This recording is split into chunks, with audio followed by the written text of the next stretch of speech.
మన గుంతకల్లు న్యూస్ కి స్వాగతం.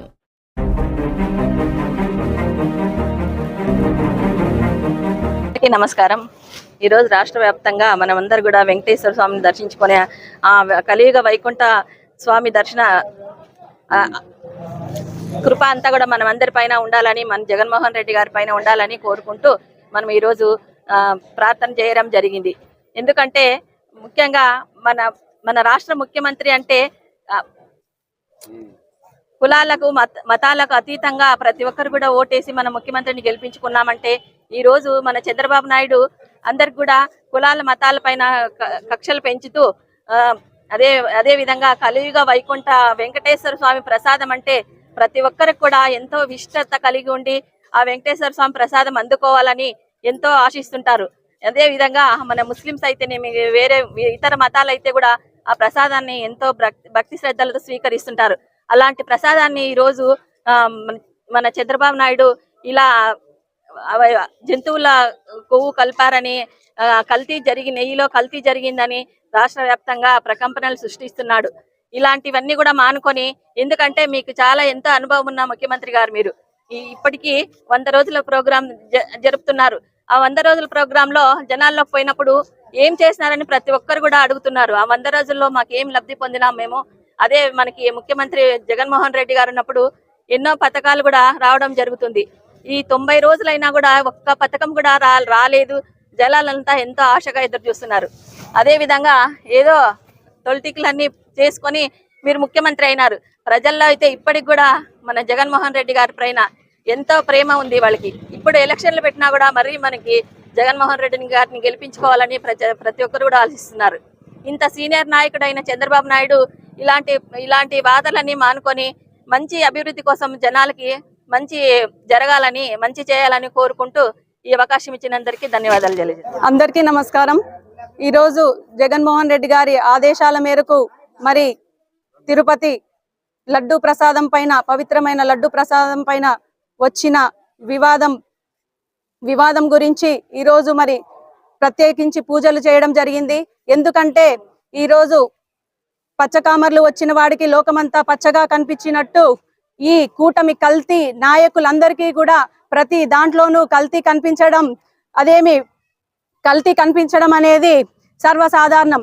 ఎందుకంటే వారి ఆలోచనలన్నీ కూడా కల్తీవి కాబట్టి ప్రతి దాంట్లోనూ కూడా వీళ్ళంతా కల్తీ గురించి మాట్లాడుతున్నారు. ఈరోజు చివరికి మిగిలేది మంచి, మనం చేసిన మంచి అని మాత్రమే వీరు గుర్తుంచుకోవాలని చెప్పేసి ఈ సందర్భంగా తెలియజేసుకుంటున్నాను. ఈ రోజు మా నాయకుడు జగన్మోహన్ రెడ్డి గారు బయటికి వస్తున్నాడంటేనే ఎందుకు మీ కూటమి ప్రభుత్వానికి ఇంత భయం అనేది నేను ఈ రోజు ప్రశ్నిస్తున్నాను. ఎంత కక్ష సాధింపులు అంటే కక్ష సాధింపుల చర్యలో భాగంగా ఈ రోజు కలియుగ ప్రత్యక్ష దైవం వెంకటేశ్వర స్వామిని కూడా రాజకీయాల్లోకి లాగడం అనేది ఎంత నీచ రాజకీయం ఈ ప్రభుత్వం చేస్తుందన్నది ప్రతి ఒక్కరూ కూడా గమనిస్తున్నారు. మా నాయకుడు ప్రభుత్వము ఫామ్ చేసిన వెంటనే ఇచ్చిన మాట ప్రకారం 99% హామీలను నెరవేర్చి ప్రజామన్నను పొంది ఈ రోజు ప్రజల్లో ధైర్యంగా తిరగగలుగుతున్నాడు. కానీ వచ్చిన 100 రోజులు అయినప్పటికీ కూడా ఈ రోజు రాక్షస పాలన కొనసాగిస్తున్నారు. నాయకులకి మంచి చెప్పాల్సింది పోయి ప్రతి చోట ప్రతి నాయకుడిని రెచ్చగొట్టి ఈ కక్ష సాధింపులకు వాళ్ళు పాల్పడుతుంటే నిజంగా ఇది చాలా సిగ్గుచేటు. నేను ఒకటే చెప్తున్నాను, ఎంత సీనియర్ నాయకుడు అయినప్పటికీ కూడా మంచి చేస్తే అది మనం చనిపోయినా కూడా ఆ మంచే మిగులుతుంది. ఇలాంటి కుట్రలు ఎన్ని చేసినా కూడా నిజాలు బయటపడినప్పుడు మీకందరికీ కూడా ఆ నిజం తెలిసిన రోజు మీకే తెలుస్తుంది. ప్రజలన్నీ కూడా వీటన్నిటిని కూడా గమనిస్తున్నారు. కానీ ఈ మధ్య కాలంలో కొన్ని ఛానళ్లను కొని మరి ఈరోజు సుమన్ టీవీ ఛానల్ అయితేనేమి ఇలా కొన్ని ఛానళ్లను ప్రమోషన్స్ వాళ్ళు ఏం చేస్తారు, ప్రమోషన్స్ కోసము డబ్బులు ఇస్తే ఎటువంటిదన్నా ప్రమోట్ చేస్తారు.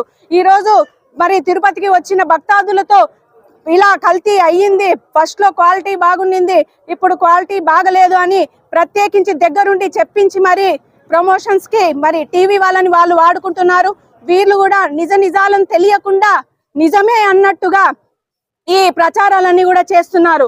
గెలిచిన వాడు గాడిద గురించి చెప్పినా గొప్పగానే ఉంటుందంట, కానీ అదే ఓడిపోయిన వాడు భగవద్గీత గురించి మాట్లాడినా కూడా అది చెడ్డదే అనేసి పెద్దలు అనేవాళ్ళు. అలా ఉంది వీళ్ళ తీరు. కాబట్టి మీరంతా కూడా ప్రజలంతా కూడా వీటిని గమనిస్తున్నారు. ఈ 100 రోజుల్లోనే వీరి పరిపాలన ఎటువంటిదనేది ప్రతి ఒక్కరికి కూడా తెలిసిపోయింది. దయచేసి మీరు ఇంతటితో దీన్ని ఆపితే సరిపోతుంది. అయినా కూడా ఈ రోజు సిట్ ద్వారా విచారణ చేస్తామని చెప్పేసి మీరు చెప్పడం జరుగుతుంది. సిట్ అనేది మీ కంట్రోల్లో ఉంటుంది. ఈ రోజు సిట్ ద్వారా విచారణ జరిపినా కూడా మీ కంట్రోల్లోనే ఉంటుంది. కాబట్టి నిజాలు అనేటివి బయటకి రావు. కాబట్టి మీరు సిబిఐ ఎంక్వైరీ, మీరు అధికారంలో ఉన్నారు, మేము ఈ రోజు సిబిఐ ఎంక్వైరీని కోరుతున్నాము. మీరు ఆ విధంగా సిబిఐ ఎంక్వైరీ వేసి నిజాలు ఏంటో ప్రజలకు తెలియపరచండి. అలా అని అనవసరంగా అధికారం ఉంది కదా అని నిందలు వేసి మమ్మల్ని చెడ్డ చేసే ప్రయత్నం చేస్తే ఎవ్వరు కూడా ఎక్కడా కూడా ఊరుకునే ప్రసక్తి లేదు. దయచేసి ప్రజలంతా కూడా గమనించండి. ఈ రోజు జగన్మోహన్ రెడ్డి చేసిన మేలు వల్ల ఎక్కడికి పోయినా ప్రజాదరణ అనేది ఎంత కూడా తగ్గలేదు. ఇవన్నీ కూడా గమనించి వెంకటేశ్వర స్వామిని ఒక్కటే వేడుకోవడం జరిగింది, ప్రార్థించడం జరిగింది. ఈ కూటమి ప్రభుత్వం వల్ల ప్రజలను కర్మ అనుభవిస్తున్నారు స్వామి, వాళ్ళందరినీ ఈ కర్మ విముక్తుల్ని చేయ స్వామి అని కూడా ఈ రోజు వైఎస్ఆర్ పార్టీ కుటుంబ సభ్యులు అందరి సమక్షంలో ఆయన వేడుకొని ప్రార్థించడం జరిగింది. జై జగన్.